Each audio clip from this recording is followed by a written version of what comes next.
નમસ્કાર, હું આદર્શ છું. વેલકમ ટુ આદર્શ એજ્યુકેશન સોસાइटी. नमस्कार, गुड मॉर्निंग. आज हम हिंदी में धरती को महकाए कविता पढ़ेंगे. अब धरती धरती का समानार्थी शब्द होता है धरा, वसुधा, पृथ्वी और महकाना. महकाना यानी उसे खूबसूरत बनाना. तो यहाँ पर कविता क्या है? धरती, आओ धरती को खूबसूरत बनाए. अब धरती है, कब खूबसूरत लगेगी? धरती के ऊपर जो प्रकृति है, उसके जो तत्व है, जिसके कारण धरती बहुत ही ज्यादा खूबसूरत दिखाई देती है. उस धरती में कौन कौन से है?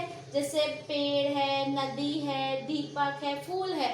यह धरती को बहुत ही ज्यादा सुंदर बनाते हैं.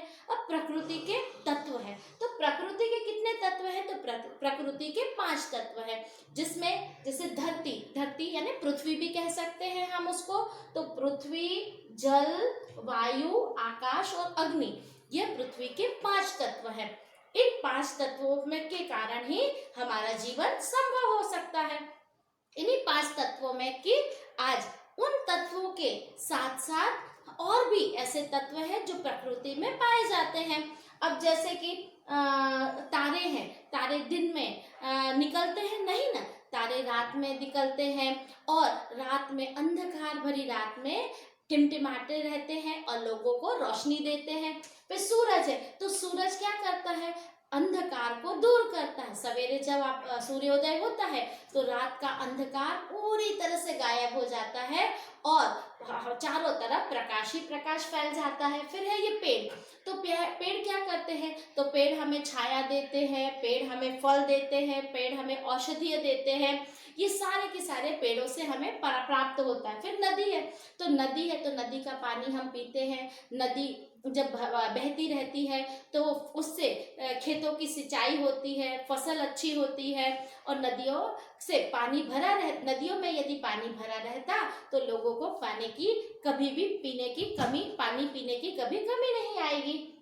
उसके बाद है दीपक. तो दीपक क्या करता है? जब चारों तरफ अंधकार हो जाता है और एक छोटा सा दिया जलाओ तो वो अंधकार को दूर भगा देता है. तो उसी तरह फूल है, तो फूल इतने ज्यादा खूबसूरत होते हैं, रंग बिरंगे होते हैं.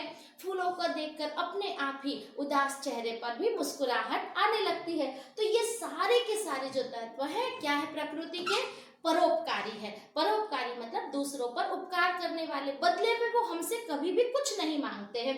फिर आज इस कविता में कितने 3 तत्वों की बात की गई है. कौन कौन से? तो फूल की बात की गई है, सूरज की बात की गई है और दीपक की. ये 3 तत्वों की बात की गई है और साथ साथ हमें क्या बताया गया है? इन तीनों तत्वों से हमें क्या सीख मिलती है? अब इस प्रकृति में चारों तरफ फूल है, वो हमेशा मुस्कुराते रहते हैं, हंसते रहते हैं.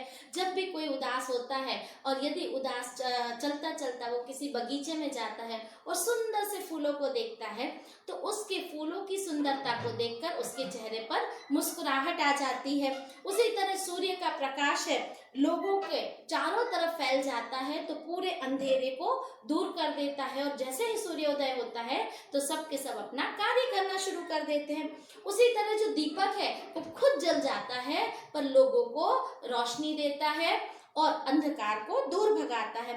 इस कविता में ऐसा बताया गया है कि कोई भी परिस्थिति क्यों ना हो, कितनी भी कठिन परिस्थिति हो, पर इंसान को हमेशा मुस्कुराते रहना चाहिए, हंसते रहना चाहिए और आगे बढ़ते रहना चाहिए.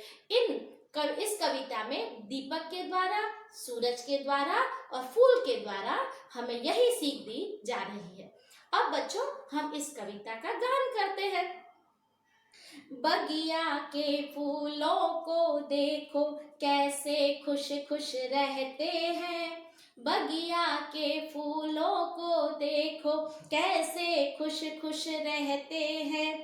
आंधी हो पानी हो चाहे सबको हंस हंस सहते हैं. सूरज की किरणों को देखो रोज धरा पर आती है. अंधकार को दूर भगाकर सारा जग चमकाती है. दीपक को देखो कैसे यह हरदम जलता रहता है, अपना अंतर जला जला कर रोशन जग को करता है। आओ हम भी इंसान बनकर जग में अपना नाम कमाए, अच्छे सच्चे काम करे और सारी धरती को महकाए, सारी धरती को महकाए, सारी धरती को महकाए। बच्चों, आपने ये कविता सुनी, कैसी लगी आपको? अब आपको कविता को इसी तरह से गान करना है ताकि कविता आपको बहुत अच्छे से समझ में आए। अब हम इस कविता का भावार्थ देखेंगे और उसके साथ साथ उसके शब्दार्थ भी देखेंगे। बगिया के फूलों को देखो कैसे खुश खुश रहते हैं। बगिया यानी छोटा सा बगीचा, फूल यानी पुष्प और कुसुम, खुश रहना यानी प्रसन्न रहना। यहाँ पर यह कहा गया है, आंधी हो पानी हो चाहे सबको हंस हंस सहते हैं। आंधी यानी वर्षा, धूल मिट्टी के साथ जो हवा चलती है उसे आंधी कहा जाता है। पानी यानी जल, नीर। अब यहाँ पर वर्षा से, पानी का अर्थ यहाँ पर वर्षा से संबंधित कहा गया है। और हंस, सबको हंस, हंस हंस यानी हंसते हुए सहना। तो जो कविता की लाइन है, बगिया के फूलों को देखो कैसे खुश खुश रहते हैं, आंधी हो पानी हो चाहे सबको हंस हंस सहते हैं। अब इस कविता में, इस कविता की लाइनों में क्या कहा है कि छोटी सी बगीचे में फूल ही फूल खिले होते हैं, वो फूल हमेशा मुस्कुराते रहते हैं और हंसते रहते हैं। उसी तरह कैसे कि कोई भी परिस्थिति क्यों ना आ जाए, कठिन से कठिन है, आंधी है, तूफान है, बारिश हो, जो कुछ भी आए, परंतु वह फूल हमेशा हंसते और मुस्कुराते रहते हैं। और हमें यह सीख देते हैं कि किसी भी प्रकार की कोई भी कठिन परिस्थिति क्यों ना आ जाए, हमें हंसते और मुस्कुराते रहना चाहिए।